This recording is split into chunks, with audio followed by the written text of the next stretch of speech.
Hello students, today in this lecture we are going to discuss chemical properties of group 15 element. So today our topic is chemical properties of group 15 elements. Chemical properties में सबसे पहले हम बात करने वाले हैं oxidation state. Oxidation state किसको बोलते हैं?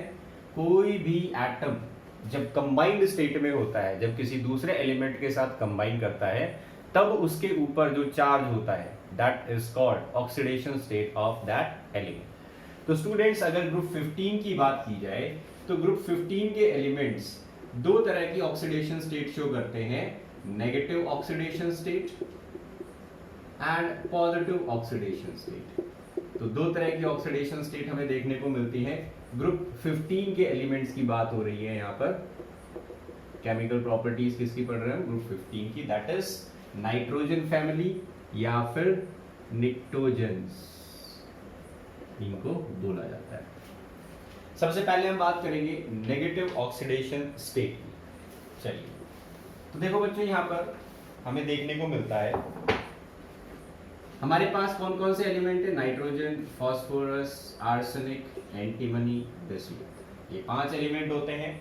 अगर नेगेटिव ऑक्सीडेशन स्टेट की बात की जाए तो सबसे ज्यादा नेगेटिव ऑक्सीडेशन स्टेट जो शो करता है वो है नाइट्रोजन, -3, -2 एंड -1। अगर हम इनके एग्जाम्पल लिखें तो नाइट्रोजन की ऑक्सीडेशन स्टेट -3 हमें देखने को मिलती है अमोनिया में। नाइट्रोजन जो है वो ज्यादा हाइड्रोजन से ज्यादा इलेक्ट्रोनेगेटिव होता है। ज्यादा इलेक्ट्रोनेगेटिव है तो ये क्या करेगा? ये इस शेयर्ड पेयर ऑफ इलेक्ट्रॉन को अपनी तरफ खींचेगा। तो यहाँ पर नाइट्रोजन के ऊपर डेल्टा नेगेटिव, हाइड्रोजन पे डेल्टा पॉजिटिव। जब ये हाइड्रोजन यहाँ से निकलेगा तो ये अपना इलेक्ट्रॉन नाइट्रोजन को दे के जाएगा। तो 3 हाइड्रोजन जो है वो यहाँ पर इलेक्ट्रॉन अपना दे सकते हैं नाइट्रोजन को। इस वजह से यहाँ पर मैक्सिमम ऑक्सीडेशन स्टेट क्या देखने को मिलती है? -3। चलिए, अब देखते हैं -2 ऑक्सीडेशन स्टेट नाइट्रोजन कहां शो करता है। तो इसका एग्जांपल हमारे पास आ जाता है NH2.NH2। अब यहां पर देखो बच्चों, NH2.NH2 इसको अगर हम इस तरीके से बनाएं तो नाइट्रोजन एक बॉन्ड तो नाइट्रोजन के साथ बना रहा है, लेकिन 2 बॉन्ड हाइड्रोजन के साथ बना रहा है। यहां जो इलेक्ट्रॉन पेयर है ये इसको अपनी तरफ खींच नहीं सकता। तो सिर्फ 2 ही ऑप्शन है, यहां से इलेक्ट्रॉन जो है वो इसकी तरफ आ सकता है, यहां से इलेक्ट्रॉन इसकी तरफ आ सकता है। तो ये नाइट्रोजन जो है इसकी ऑक्सीडेशन स्टेट क्या बोली जाएगी? ये मैक्सिमम +2 ऑक्सीडेशन स्टेट शो कर सकता है। ऐसे ही ये वाला नाइट्रोजन जो है ये भी +2 ऑक्सीडेशन स्टेट शो कर सकता है इस कंपाउंड में। This is called hydrazine. Hydrazine, तो हाइड्राजीन एक ऐसा कंपाउंड है जिसमें नाइट्रोजन की ऑक्सीडेशन स्टेट हमें -2 देखने को मिलती है। फिर आ जाती है नाइट्रोजन की -1 ऑक्सीडेशन स्टेट किसमें मिलेगी? तो ये देखो कंपाउंड होता है NH2OH। This is called hydroxylamine. Hydroxylamine, इसमें अगर हम नाइट्रोजन की ऑक्सीडेशन स्टेट निकालें तो भाई हाइड्रोजन तो कम इलेक्ट्रोनेगेटिव है, ये +1 ऑक्सीडेशन स्टेट शो करेगा। ऑक्सीजन ज्यादा इलेक्ट्रोनेगेटिव है तो ये -2 ऑक्सीडेशन स्टेट शो करेगा। अब देखो इसकी अगर हम नाइट्रोजन की ऑक्सीडेशन स्टेट निकालते हैं तो x + 2 × +1 प्लस -2 × 1 प्लस 1 × +1, तो क्या आ जाती है? x + 2 -2 + 1, तो x = हमारे पास ऑक्सीडेशन स्टेट जो है वो यहाँ पर क्या आएगी? x + 1 = 0, so x = -1। तो नाइट्रोजन की ऑक्सीडेशन स्टेट इस कंपाउंड के अंदर कितनी देखने को मिली? -1।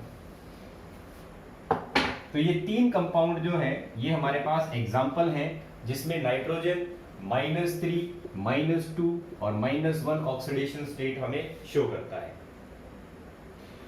अब बात करते हैं फास्फोरस की। फास्फोरस बच्चों 2 ऑक्सीडेशन स्टेट शो करता है, -3 और -2। इसके एग्जाम्पल, तो देखो इसका एग्जाम्पल जो है वो हम यहां पर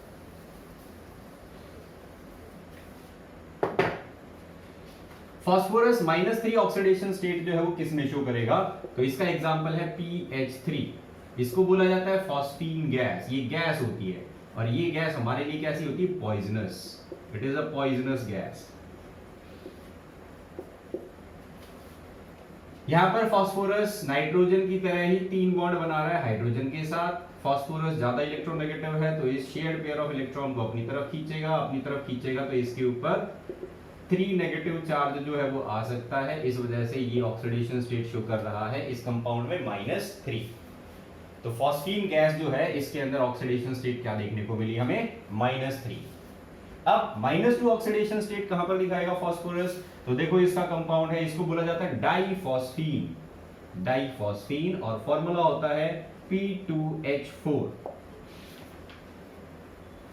डाइफॉस्फीन में अगर हम फास्फोरस की ऑक्सीडेशन स्टेट निकालें तो भाई फास्फोरस जो है वो एक बॉन्ड तो फास्फोरस के साथ ही बना लेता है, बाकी 2 बॉन्ड हाइड्रोजन के साथ बनाता है। तो ये हाइड्रोजीन वाली ही कंडीशन आ गई।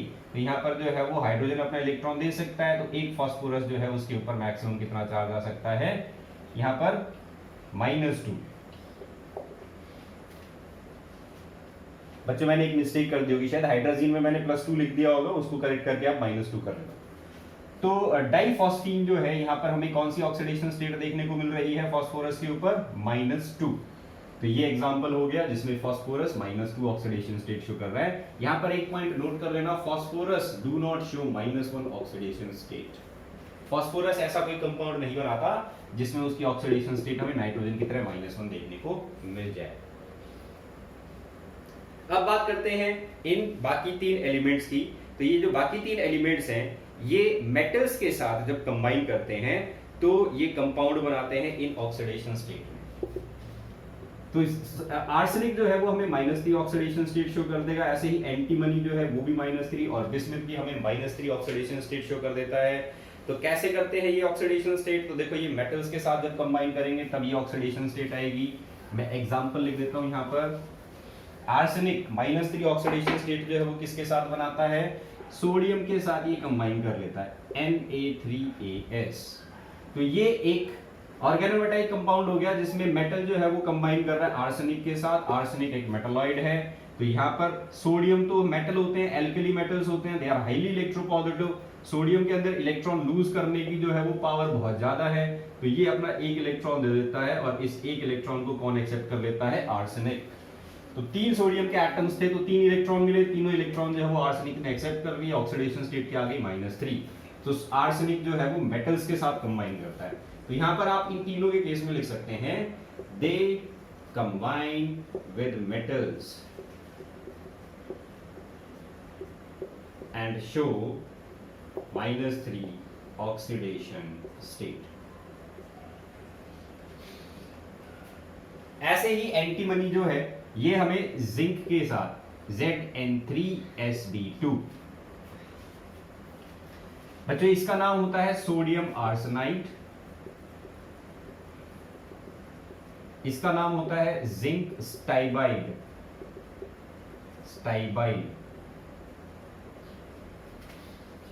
ऐसे ही बिस्मथ जो है ये भी कंबाइन कर लेता है मैग्नीशियम के साथ, और ये मैग्नीशियम के साथ कंबाइन करके बनाता है Mg3Bi2। This is called magnesium बिस्मथाइड।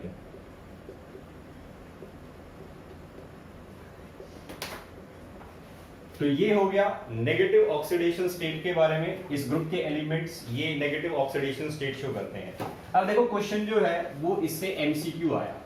Question MCQ में क्या पूछा गया, in which of the given compounds nitrogen shows -2 oxidation state. 4 options दे देंगे आपको ये बताना है इनमें से किस कंपाउंड में नाइट्रोजन की ऑक्सीडेशन स्टेट -2 रहने वाली है।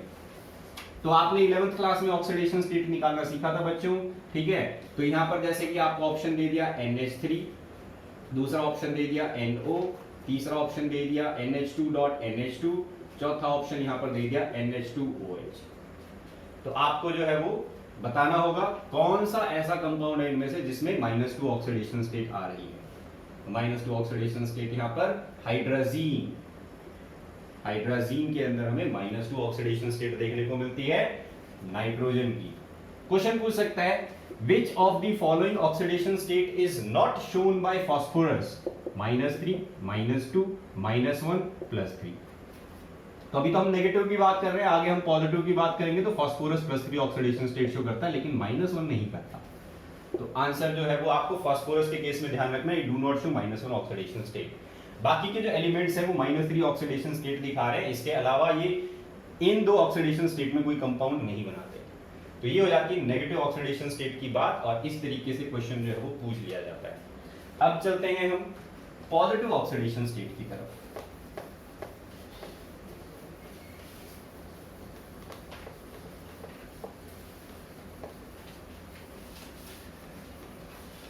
अच्छा, एक क्वेश्चन और नेगेटिव ऑक्सीडेशन स्टेट से ही रिलेटेड है। ये जो एलिमेंट्स हैं, ये सभी elements they show -3 oxidation state. Why? ठीक है, all the elements of group 15 show -3 oxidation state. Why? तो आंसर में क्या लिखोगे? तो आंसर में हमें ये लिखना है, all these elements have 5 electrons in their valence shell and they require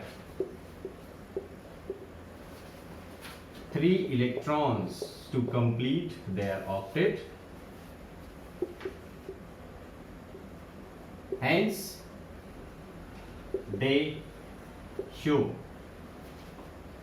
combine with less electronegative element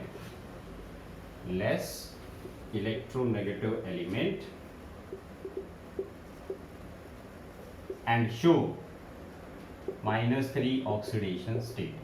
तो अपने से कम इलेक्ट्रोनेगेटिव के एलिमेंट के साथ कंबाइन करके ये -3 ऑक्सीडेशन स्टेट शो करते हैं, और क्योंकि इन सबके वैलेंस शेल में 5 इलेक्ट्रॉन प्रेजेंट होते हैं और 3 इलेक्ट्रॉन्स की इनको रिक्वायरमेंट होती है ऑक्टेट कंप्लीट करने के लिए, इस वजह से ये -3 ऑक्सीडेशन स्टेट शो करते हैं।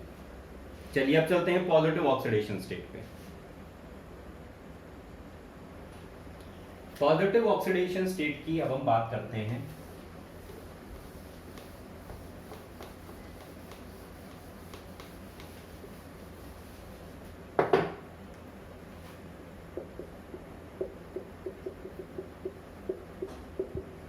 तो बच्चों, ये जो एलिमेंट्स हैं ये हमें पॉजिटिव ऑक्सीडेशन स्टेट भी शो करते हैं। चलो अब देखते हैं इनके एग्जांपल्स। नाइट्रोजन 0 ऑक्सीडेशन स्टेट भी शो करता है, ठीक है, तो ये पॉजिटिव में तो नहीं आएगी। 0 ऑक्सीडेशन स्टेट नाइट्रोजन गैस के अंदर हमें देखने को मिलती है, तो इसको नोट कर लेना, 0 ऑक्सीडेशन स्टेट। नाइट्रोजन की ऑक्सीडेशन स्टेट रहती है नाइट्रोजन N2 गैस के अंदर 0 ऑक्सीडेशन स्टेट। इसके अलावा नाइट्रोजन हमें +1, +2, +3, +4 एंड +5 ये ऑक्सीडेशन स्टेट शो करता है। तो कौन कौन से ऐसे कंपाउंड बनाता है नाइट्रोजन इन ऑक्सीडेशन स्टेट में, तो देखते हैं अभी। नाइट्रोजन हमें एक गैस की फॉर्म में मिलता है N2, this is laughing gas, nitrous oxide इसका नाम है। यहां पर जो है, अगर नाइट्रोजन की ऑक्सीडेशन स्टेट निकाले तो ऑक्सीजन की ऑक्सीडेशन स्टेट -2 है, नाइट्रोजन की x मान लेते हैं तो 2x - 2 = 0, सो x = +1। तो नाइट्रोजन की ऑक्सीडेशन स्टेट यहां पर क्या देखने को मिल रही है, +1। So this is laughing gas. Formula याद रखना बच्चों, कई बार जो है वो इसका फॉर्मूला पूछ लिया जाता है। What is the correct chemical representation या correct formula of laughing gas? ठीक है, तो 4 ऑप्शंस मिल जाएंगे, correct option will be N2। चलिए अब चलते हैं नेक्स्ट ऑक्सीडेशन स्टेट पे, +2 नाइट्रोजन NO, नाइट्रोजन मोनोऑक्साइड बनाता है जिसमें नाइट्रोजन की ऑक्सीडेशन स्टेट +2 रहती है, क्योंकि ऑक्सीजन यहाँ पर भी क्या शो करता है, -2 ऑक्सीडेशन स्टेट। तो नाइट्रोजन की निकालोगे +2 ऑक्सीडेशन स्टेट आएगी।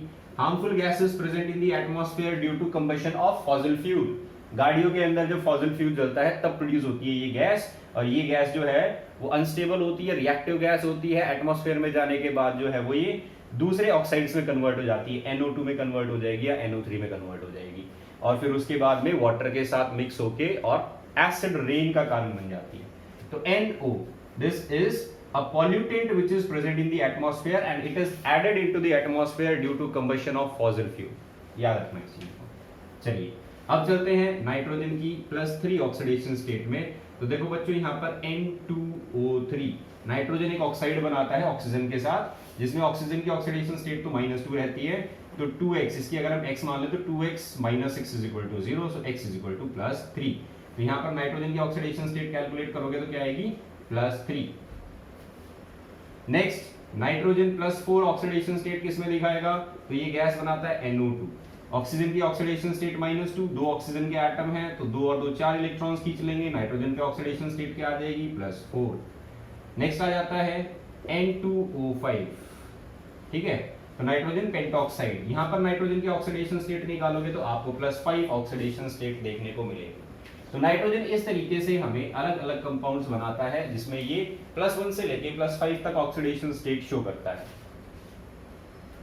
तो ये हो जाती है नाइट्रोजन की ऑक्सीडेशन स्टेट पॉजिटिव। अब नाइट्रोजन जो है वो ये पॉजिटिव ऑक्सीडेशन स्टेट क्यों शो कर रहे हैं? तो देखो नाइट्रोजन का एटॉमिक नंबर क्या था? 7, कॉन्फ़िगरेशन क्या था? 1s2 2s2 2p3, 3 और 2 5 और 2 7। इसके आउटर मोस्ट शेल में कितने इलेक्ट्रॉन्स हैं? 5 इलेक्ट्रॉन्स, 5 वैलेंस इलेक्ट्रॉन है। अगर आप इतनी एनर्जी सप्लाई कर सकते हो कि ये 5 वैलेंस इलेक्ट्रॉन निकाल सको, तो नाइट्रोजन जो है वो +1 से लेके और +5 तक ऑक्सीडेशन स्टेट शो कर देगा। तो ये 5 इलेक्ट्रॉन लूज करने की वजह से नाइट्रोजन की ऑक्सीडेशन स्टेट +1 से लेके +5 तक हमें देखने को मिलती है। तो भाई नाइट्रोजन के पास 2 ऑप्शन है, या तो वो कहीं से 3 इलेक्ट्रॉन गेन कर ले, 3 इलेक्ट्रॉन गेन करता है तो नेगेटिव ऑक्सीडेशन स्टेट दिखाता है, या फिर वो 5 इलेक्ट्रॉन लूज कर दे, लूज करेगा तो वो पॉजिटिव ऑक्सीडेशन स्टेट दिखाएगा। ये एग्जांपल्स हैं जो नाइट्रोजन कंपाउंड बनाता है जिसमें पॉजिटिव ऑक्सीडेशन स्टेट देखने को मिलती है, और पहले जो हमने किए थे वो एग्जांपल्स थे जिसमें नाइट्रोजन इलेक्ट्रॉन लेता है, गेन करता है, तो गेन करेगा तो नेगेटिव ऑक्सीडेशन स्टेट दिखाएगा। तो दोनों ही केसेस जो है वो नाइट्रोजन यूज कर लेता है। It can lose electron as well as it can gain electron. ये बात हो गई नाइट्रोजन की। तो यहां पर वही ड्यूप्लेट रूल और ऑक्टेट रूल लग रहा है। अगर 5 इलेक्ट्रॉन लूज करेगा तो ड्यूप्लेट रूल को फॉलो करेगा, 3 इलेक्ट्रॉन गेन करेगा तो ऑक्टेट रूल को फॉलो करेगा। अब चलते हैं नेक्स्ट फास्फोरस पे। तो देखो बच्चों यहाँ पर फास्फोरस जो है वो कौन कौन सी ऑक्सीडेशन स्टेट शो करता है? तो फास्फोरस जो है वो भी हमें +1 से लेके और +5 तक ऑक्सीडेशन स्टेट एग्जिबिट कर सकता है, ठीक है। तो यहां पर मैं आपको +1 +2 +3 +4 +5 और फास्फोरस के कुछ कंपाउंड्स जो है वो मैं यहां पर एग्जांपल की फॉर्म में लिख रहा हूं, जहां पर फास्फोरस आपको ऑक्सीडेशन स्टेट शो करता हुआ मिल जाएगा।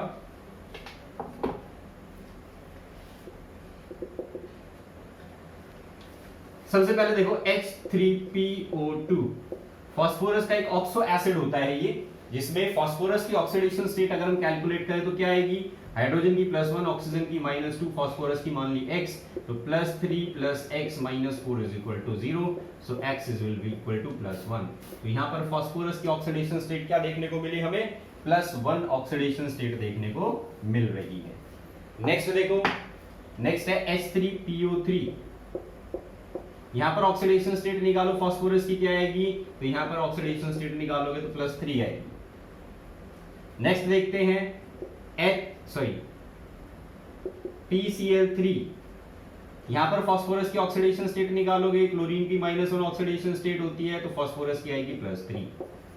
PCl5, यहां पर फास्फोरस की ऑक्सीडेशन स्टेट देखोगे तो क्या आएगी? क्लोरीन की -1, 5 क्लोरीन जुड़े हैं तो +5। तो ये कुछ कंपाउंड्स हैं जो हमें जनरली देखने को मिलते हैं, ठीक है, और इनके अंदर ऑक्सीडेशन स्टेट जो है वो +1 +3 +5 एग्जिबिट कर रहा है फास्फोरस।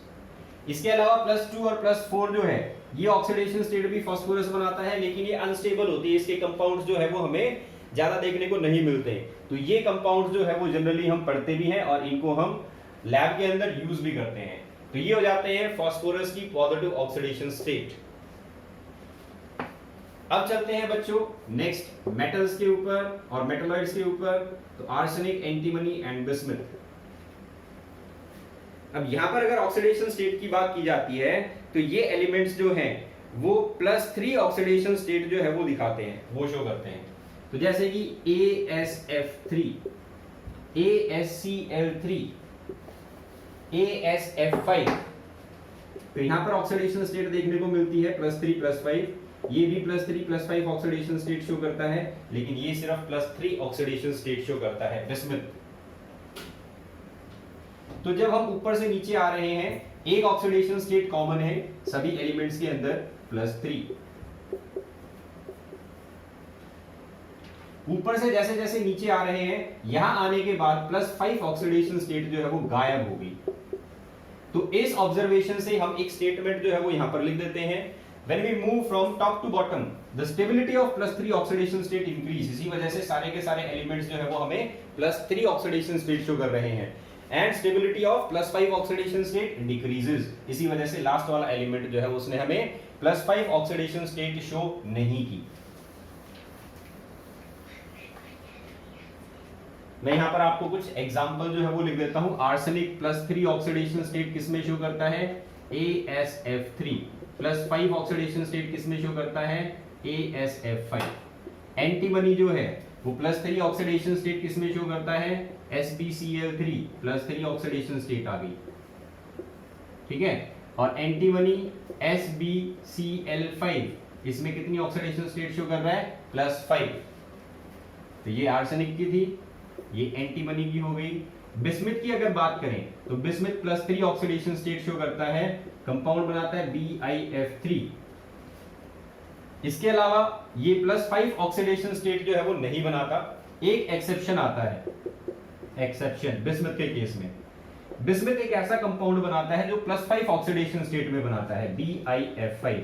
सिर्फ एक कंपाउंड है जो एग्जिस्ट करता है +5 ऑक्सीडेशन स्टेट में, is the only compound having +5 oxidation state. तो बिस्मिथ सिर्फ एक कंपाउंड बनाएगा BiF5 जिसमें वो +5 ऑक्सीडेशन स्टेट शो करेगा। इसके अलावा बाकी सभी जो कंपाउंड्स बनाता है बिस्मिथ, उसमें ऑक्सीडेशन स्टेट क्या रहती है, इसकी +3 ऑक्सीडेशन स्टेट रहती है। तो बच्चों इन पॉइंट्स को जो है वो नोट कर लेना। और अभी जो मैंने आपको एक ऑब्जर्वेशन बताया था इन ऑक्सीडेशन स्टेट को देखते हुए, तो इसको आप यहां पर जनरल स्टेटमेंट की फॉर्म में लिख सकते हैं, stability of +3 oxidation state increases down the group.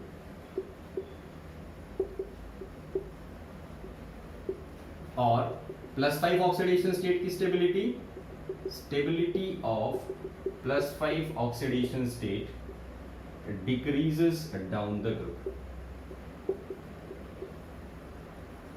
अब इस स्टेटमेंट से क्वेश्चन आ जाता है, why the stability of +5 oxidation state decreases down the group whereas stability of +3 oxidation state increases down the group। तो इस क्वेश्चन का आंसर जो आता है वो आता है 11th क्लास में मैंने आपको एक कंसेप्ट पढ़ाया था, that is inert pair effect. Inert pair effect क्या होता है? Inert pair effect, inert pair effect हमें तब देखने को मिलता है जब किसी एलिमेंट के अंदर F सबशेल में इलेक्ट्रॉन्स भरने शुरू हो जाएं। मतलब कोई एलिमेंट तुम्हारे पास ऐसा है कि उसका एटॉमिक नंबर इतना ज्यादा है कि उसके F सबशेल की फिलिंग जो है वो स्टार्ट हो चुकी है।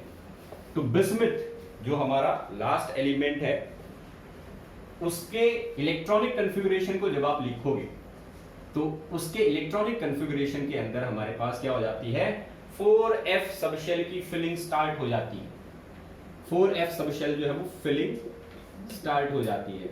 जब 4F सबशेल की फिलिंग स्टार्ट हो जाती है तो क्या होता है, 4F subshell is filled in the electronic configuration of bismuth। ठीक है, तो मैं आपको कॉन्फ़िगरेशन जो है वो यहां पर नोट करवा देता हूं बिस्मुथ का। बिस्मुथ का कॉन्फ़िगरेशन आएगा 1s2 2s2 2p6। ये कॉन्फ़िगरेशन लिख लेते हैं, स्टेटमेंट लिखने की जरूरत नहीं है।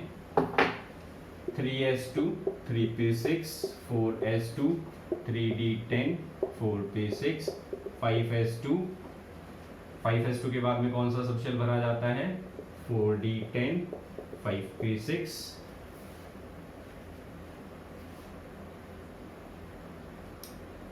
6s2 4f14 5d10 6p3। ये कॉन्फ़िगरेशन होता है बिस्मुथ का।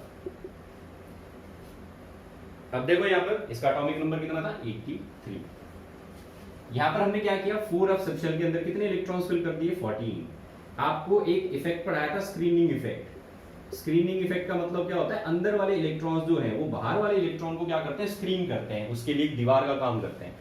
तो न्यूक्लियस क्या करता है, न्यूक्लियस अट्रैक्ट करता है, लेकिन अंदर वाला इलेक्ट्रॉन जो है वो बाहर वाले इलेक्ट्रॉन के बीच में क्या बना हुआ है, दीवार बना हुआ है, इसके असर को कम कर रहा है, न्यूक्लियस के असर को कम कर रहा है। ये स्क्रीनिंग इफेक्ट कहलाता है। और स्क्रीनिंग इफेक्ट जो है वो सबसे ज्यादा कौन शो करते हैं, एस सबशेल के इलेक्ट्रॉन्स, क्योंकि ये न्यूक्लियस के सबसे ज्यादा पास होते हैं। इसके बाद किसका नंबर आता है, पी सबशेल का इलेक्ट्रॉन, इसके बाद डी और इसके बाद एफ। तो एफ सबशेल जो होता है इसका इलेक्ट्रॉन सबसे पुअर स्क्रीनिंग करता है, पुअर स्क्रीनिंग, सबसे कम स्क्रीनिंग करेगा। स्क्रीनिंग पुअर कर रहा है, लेकिन न्यूक्लियस के अंदर क्या करवा दिए, 14 प्रोटॉन ऐड करवा दिए। तो न्यूक्लियस में 14 प्रोटॉन ऐड होंगे तो इससे क्या हो जाएगा, Z इफेक्टिव बढ़ जाएगा, Z इफेक्टिव इंक्रीज, और स्क्रीनिंग कैसी हो रही है, पुअर। तो इससे क्या हो जाएगा, इससे जो बाहर वाले तुम्हारे ये 3 इलेक्ट्रॉन्स हैं 6p के, इनके ऊपर न्यूक्लियस की पकड़ मजबूत हो जाएगी। और न्यूक्लियस की पकड़ मजबूत हो जाएगी तो अंदर वाले s सबशेल के इलेक्ट्रॉन्स जो हैं वो और भी अंदर हैं। 6p जो है उससे अंदर होता है 6s, तो इसके इलेक्ट्रॉन्स जो है इसके ऊपर भी जो है वो होल्ड बढ़ जाएगी। तो ये होल्ड जो है वो इनसे ज्यादा पावरफुल होती है, 6p वालों से ज्यादा पावरफुल होल्ड होती है 6s पे। तो s सबशेल का इलेक्ट्रॉन अब बॉन्डिंग में हिस्सा नहीं लेता, इसको आप लूज नहीं कर सकते। तो वैल्यू क्या हो गई, 2 इलेक्ट्रॉन्स कम पड़ गए, किसके केस में, बिस्मुथ के केस में।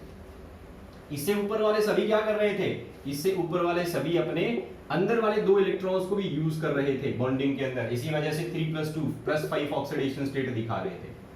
ठीक है, इन दोनों को मिला के लूज कर रहे थे। लेकिन बिस्मुथ के केस में क्या हुआ, बिस्मुथ के केस में 4f भरा गया। 4f ने क्या किया, स्क्रीनिंग पुअर कर दी, लेकिन Z इफेक्टिव बढ़ा दिया। Z इफेक्टिव बढ़ेगा, इलेक्ट्रॉन्स के ऊपर फोर्स बढ़ जाएगा। फोर्स बढ़ेगा तो 6s का जो इलेक्ट्रॉन है उसके ऊपर ज्यादा फोर्स बढ़ गया, क्योंकि वो अंदर की तरफ था। 6p वाला जो है वो थोड़ा सा बाहर रहता है, 6s वाला अंदर रहता है। तो s के ऊपर इलेक्ट्रॉन जो है इसके ऊपर न्यूक्लियस का होल्ड बढ़ गया, और होल्ड बढ़ गया तो अब ये 2 इलेक्ट्रॉन नहीं निकाल सकते, हम नहीं निकाल सकते। इस वजह से सिर्फ ये 3 इलेक्ट्रॉन जो है वो निकल पाएंगे, और यही कारण है कि बिस्मुथ +3 ऑक्सीडेशन स्टेट शो करता है, +5 नहीं करता। अब इसको लिखोगे कैसे, इसी बात को अब आप इसी टर्म्स में समझाएंगे। पहले तो आप कॉन्फ़िगरेशन लिखेंगे, कॉन्फ़िगरेशन अभी जो मैंने लिखा था, और कॉन्फ़िगरेशन लिखने के बाद आप लिखेंगे बिस्मुथ जिसका एटॉमिक नंबर है 83, कॉन्फ़िगरेशन है 1s2 2s2 2p6 3s2 3p6 4s2 3d10 4p6 5s2 4d10 5p6 6s2 4f14 5d10 6p3। ठीक है, तो हमारे आउटर मोस्ट शेल जो है वैलेंस शेल कौन सा है, 6th शेल। अब क्या लिखोगे यहां पर, in this case electrons are filled in 4f subshell due to which effective nuclear charge increase and the screening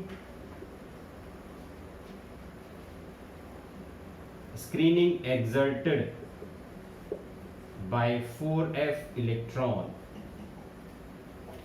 is poor, hence the 6s electrons are tightly bound and cannot be lost easily.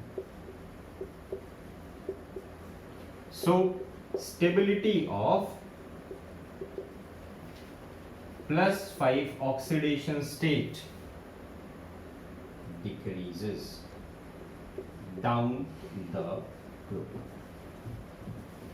तो इस वजह से +5 oxidation state की stability क्या हो जाती है, कम हो जाती है, नीचे जाते हैं तब, और +3 ऑक्सीडेशन स्टेट की स्टेबिलिटी बढ़ जाती है। तो ये रीजन हो गया कि +3 ऑक्सीडेशन स्टेट नीचे के कंपाउंड्स जो है वो क्यों शो कर रहे हैं और +5 क्यों नहीं शो कर रहे हैं। एक्सेप्शन याद रखना बच्चों, एक्सेप्शन से क्वेश्चन पूछा जा सकता है which of the following compound is formed by bismuth in +5 oxidation state। 4 option दे देगा, पूछेगा कि बताओ इनमें से कौन सा सही कंपाउंड है जो बिस्मुथ +5 ऑक्सीडेशन स्टेट में बनाता है। BiCl5, ठीक है, Di2O5, DiI5। तो +5 ऑक्सीडेशन स्टेट में बिस्मुथ सिर्फ एक कंपाउंड बनाता है BiF5। इसके अलावा बिस्मुथ किसी के भी साथ +5 ऑक्सीडेशन स्टेट शो नहीं करता, ध्यान रखना इस चीज का। चलिए, तो ये हो गई हमारी negative oxidation states and positive oxidation states of group 15 elements. अब हम चलते हैं एक और क्वेश्चन की तरफ जो इसी पॉजिटिव ऑक्सीडेशन स्टेट से रिलेटेड है। मैं आपको दो कंपाउंड्स देता हूं PCl3 एंड PCl5। आपको ये बताना है इन दोनों कंपाउंड्स में से कौन सा ज्यादा पोलर होगा, या फिर कह लो कि कौन सा कंपाउंड जो है वो ज्यादा कोवेलेंट होगा, मोर कोवेलेंट कौन सा है, या फिर ऐसा भी पूछा जा सकता है मोर आयनिक कौन सा है। तो देखो यहां पर एक स्टेटमेंट याद रखना बच्चों, आपको फजान्स रूल पढ़ाया था, इस क्वेश्चन का आंसर दिया जाएगा फजान्स रूल से। फजान्स रूल पढ़ा था हमने 11th क्लास में। क्या कहता है फजान्स रूल? कैटायन जितना ज्यादा छोटा होगा साइज में उतना ही ज्यादा पोलराइजिंग पावर होगी उसके पास, और एनायन साइज में जितना ज्यादा बड़ा होगा उतनी ही उसकी पोलराइजेबिलिटी ज्यादा होगी। तो ये कैटायन जब इसके पास आएगा तो ये इस एनायन को क्या कर देगा? पोलराइज कर देगा, इस तरीके से पोलराइज कर देगा। तो इसके इलेक्ट्रॉन्स को जो है ये अपनी तरफ क्या करने लग जाता है? खींचने लग जाता है। तो इधर नेगेटिव चार्ज और इधर पॉजिटिव चार्ज। जितना छोटा कैटायन उतनी ही ज्यादा उसकी पोलराइजिंग पावर, मतलब उतना ही ज्यादा इलेक्ट्रॉन्स को अपनी तरफ खींचेगा, और जितना बड़ा एनायन उतना ही ज्यादा उसके इलेक्ट्रॉन्स दूसरे की तरफ जा सकते हैं। तो जिसके अंदर कैटायन छोटा होगा और एनायन जो है वो साइज में बड़ा होगा वो ज्यादा कोवेलेंट होगा, मोर कोवेलेंट। ये फजान्स रूल की स्टेटमेंट है। और अगर उल्टा कर दें, कैटायन को साइज में बड़ा कर दें, एनायन को साइज में छोटा कर दें, तो भाई पोलराइज तो एनायन को होना है। कैटायन जो है वो बड़ा हो गया तो इसकी पोलराइजिंग पावर कम हो गई, क्योंकि जितना बड़ा कैटायन होता है उतना ही इसका सरफेस एरिया बढ़ जाता है, तो यहाँ पर मैग्नेटिज्म या मैग्नेटिक पावर जो है वो कम हो जाती है। इसकी पोलराइजेबिलिटी जो है वो डिक्रीज हो जाती है जितना ये छोटा रहेगा साइज में, क्योंकि ये अपने इलेक्ट्रॉन्स को जल्दी से डिस्टॉर्ट नहीं होने देगा। तो ऐसे कंपाउंड्स जो होते हैं दे आर मोर आयनिक। अब देखो PCl3 और PCl5, यहाँ पर फास्फोरस की ऑक्सीडेशन स्टेट क्या है? +3। यहाँ पर ऑक्सीडेशन स्टेट क्या है फास्फोरस की? +5। अब तुम्हारे पास एक तो ऑक्सीडेशन स्टेट +3 है, एक +5 है। बताओ इन दोनों में से छोटा कैटायन कौन सा होगा? तो जितना ज्यादा हाई चार्ज होता है उतनी ही जो आयनिक रेडियाई है वो कम हो जाती है। Ionic radii is inversely proportional to charge. जितना ज्यादा चार्ज उतनी ही साइज छोटी। साइज छोटी मतलब ये वाली कंडीशन, और ये वाली कंडीशन मतलब मोर कोवेलेंट कैरेक्टर। तो +3 और +5 में से कौन छोटा होगा? +5 छोटा होगा, स्मॉल कैटायन। +3 वाला जो है वो इसके मुकाबले बड़ा होगा।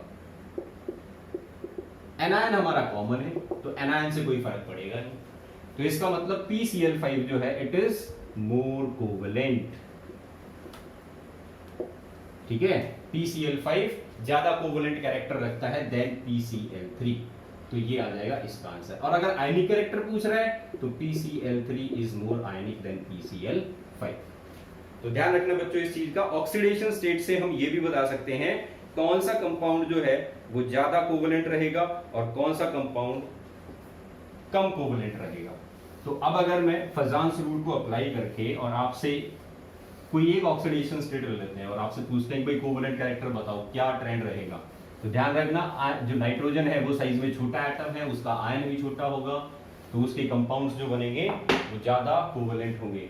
तो कोवेलेंट कैरेक्टर जो है उसका ऑर्डर क्या रहता है? सबसे ज्यादा कोवेलेंट कंपाउंड्स कौन बनाता है? नाइट्रोजन, फिर फास्फोरस, फिर आर्सेनिक, फिर antimony and last is bismuth. Bismuth जो है वो एक मेटल है और मेटल के कंपाउंड्स मोस्टली क्या होते हैं? आयनिक। मेटल्स ज्यादातर जो है वो आयनिक कंपाउंड्स बनाते हैं। ये दोनों नॉन मेटल्स हैं, ये दोनों मेटलॉइड्स थे, ठीक है।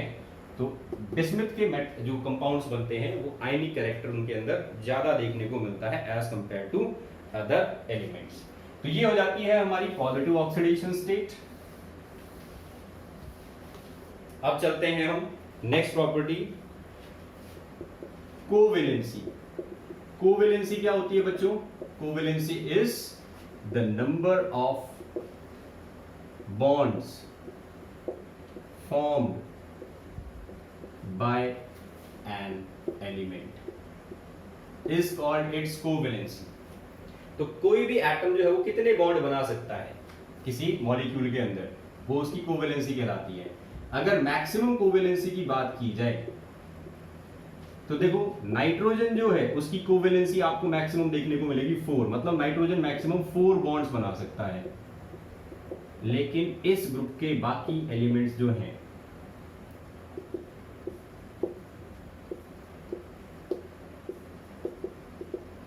इनकी मैक्सिमम कोवेलेंसी 5 और 6 भी हो सकती है।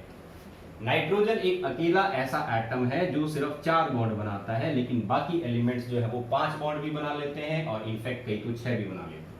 For example phosphorus, phosphorus PCl5 बनाता है जिसमें ये 5 बॉन्ड बना रहा है।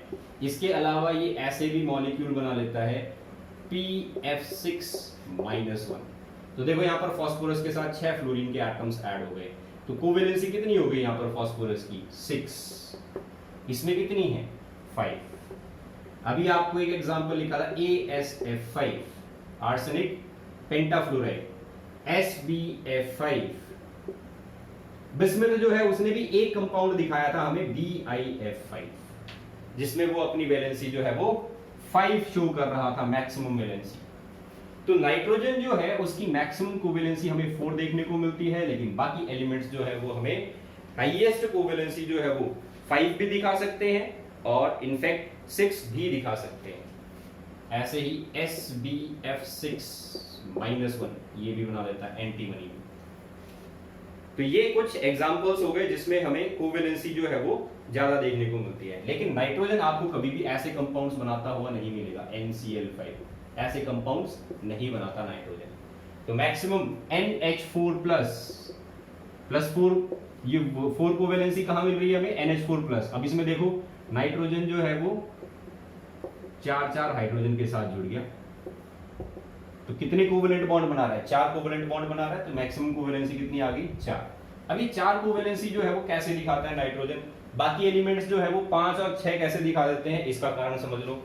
नाइट्रोजन जो है इसका कॉन्फ़िगरेशन लिखिए, इसका आंसर छुपा हुआ है कॉन्फ़िगरेशन में।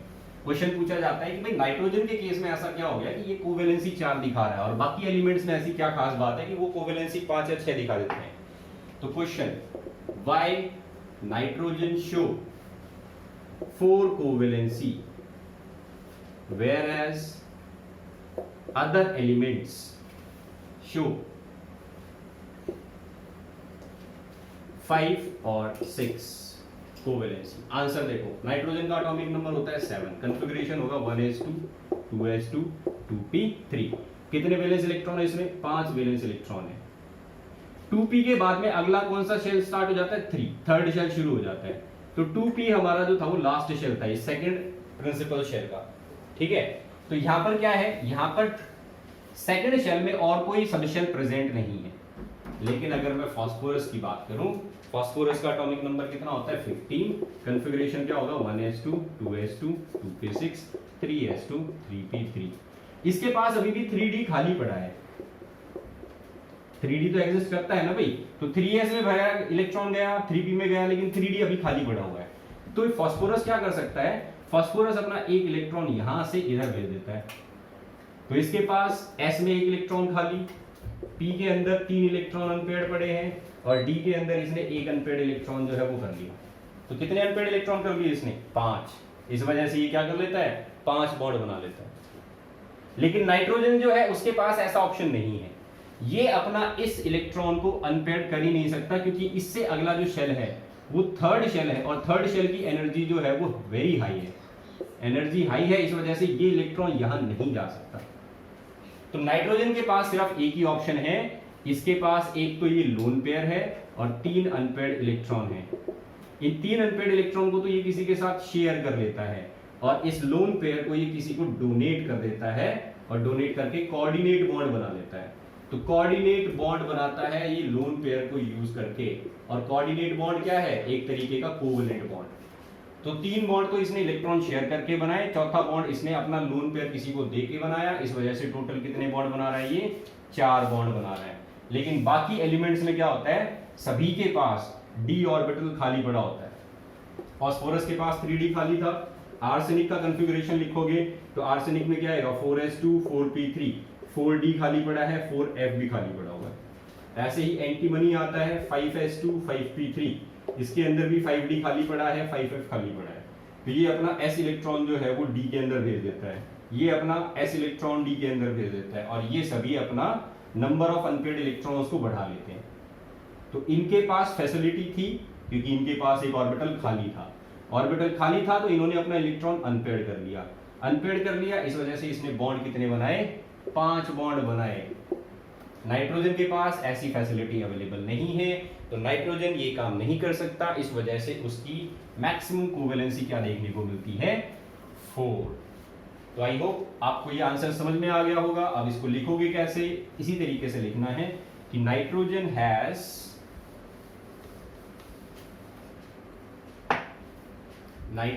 atomic number 7, configuration is 1s2 2s2 2p3, so no vacant d orbital is present in nitrogen to expand its electrons, ठीक है, but all the other elements have vacant d orbital that can be used to expand their electrons, और इसी वजह से क्या हो जाती है, hence nitrogen show a maximum covalency of 4 and other elements show maximum covalency of 5। 6th भी क्यों आ गई, 6 कैसे आ सकती है, d जो है वो वेकेंट पड़े हुए हैं, d के अंदर 5 ऑर्बिटल होते हैं, तो अभी तो हमने सिर्फ एक ही ऑर्बिटल को यूज किया है, हम छठा इलेक्ट्रॉन भी, जो छठा ऑर्बिटल है उसको भी यूज कर सकते हैं। तो 5 और 6 कोवेलेंसी दिखा देते हैं बाकी के एलिमेंट्स, लेकिन नाइट्रोजन जो है वो हमें सिर्फ 4 मैक्सिमम कोवेलेंसी यूज करता हुआ मिलता है। तो ये आंसर हो जाता है, मैक्सिमम कोवेलेंसी जो है वो हमें कितनी देखने को मिलेगी इस ग्रुप के एलिमेंट्स की। चलिए अब चलते हैं नेक्स्ट पॉइंट पे। नेक्स्ट पॉइंट है बच्चों, ये जो हमने ऑक्सीडेशन स्टेट्स पढ़ी हैं, इन ऑक्सीडेशन स्टेट्स में से कुछ ऑक्सीडेशन स्टेट ऐसी होती हैं जो कि अनस्टेबल होती हैं, और इन्हीं अनस्टेबल ऑक्सीडेशन स्टेट की वजह से हमें डिस्प्रोपोर्शनेशन रिएक्शन देखने को मिलती है। क्या होती है डिस्प्रोपोर्शनेशन रिएक्शन, वो रिएक्शन जिसमें एक सिंगल कंपाउंड या सिंगल सब्सटेंस ऑक्सीडाइज भी होता है और रिड्यूस भी होता है। Those reactions are called disproportionation reaction. तो ऐसी रिएक्शन कौन शो करेगा, जिसका ये कंपाउंड अनस्टेबल होगा, ज्यादा स्टेबल नहीं होगा, वो ऐसा काम कर सकते हैं, वो ऑक्सीडाइज भी हो सकते हैं और रिड्यूस भी हो सकते हैं। तो देखो इसका एग्जांपल हमें देखने को मिलता है, यहां पर हम लेते हैं एग्जांपल नाइट्रोजन का। एग्जांपल, तो पहले तो डेफिनेशन लिख लेना, some compounds of elements such as nitrogen and phosphorus are unstable and undergo oxidation as well as reduction and gets converted to a stable oxidation state।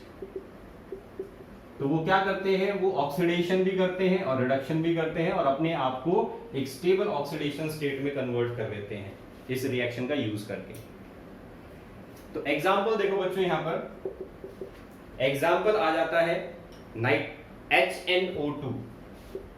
HNO2 में nitrogen की oxidation state कितनी है, +3। तो nitrous acid, इसका नाम क्या है, nitrous acid, ये डिस्प्रोपोर्शनेशन रिएक्शन शो करता है और डिस्प्रोपोर्शनेशन रिएक्शन शो करने के बाद ये कन्वर्ट हो जाता है HNO3, that is nitric acid.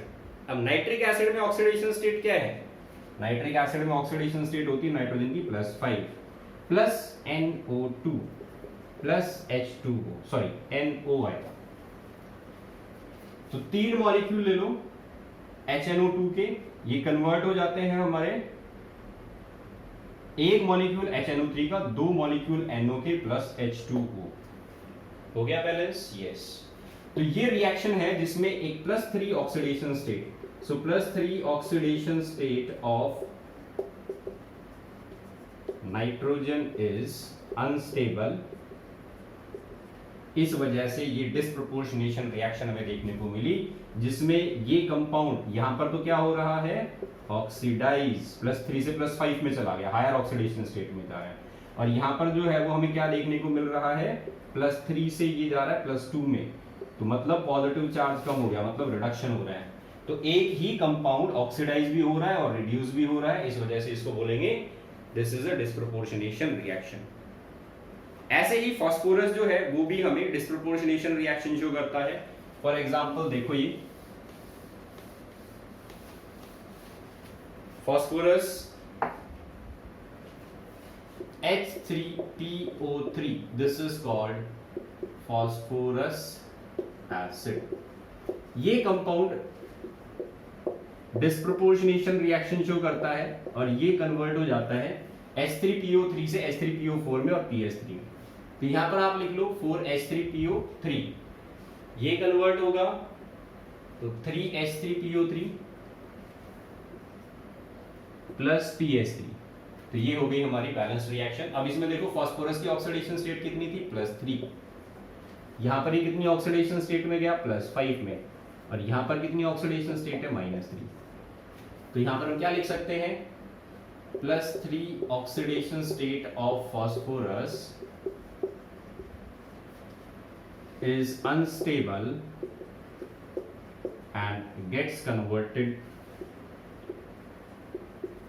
into +5 and -3 oxidation state। तो बच्चों ये हो गया ऑक्सीडेशन स्टेट के बारे में, जो इस ग्रुप के एलिमेंट्स अलग अलग ऑक्सीडेशन स्टेट एग्जिबिट करते हैं और उनसे रिलेटेड कुछ इंपॉर्टेंट कंसेप्ट्स जो हमें याद रखने हैं। और ऐसे कंसेप्ट्स जो है वो आपको एग्जामिनेशन के अंदर और स्पेशली जो है कॉम्पिटिटिव एग्जाम के अंदर इस चैप्टर से ऐसे क्वेश्चंस पूछे जाते हैं। So please make a note of these points and please pay attention to the chemical properties. Thank you.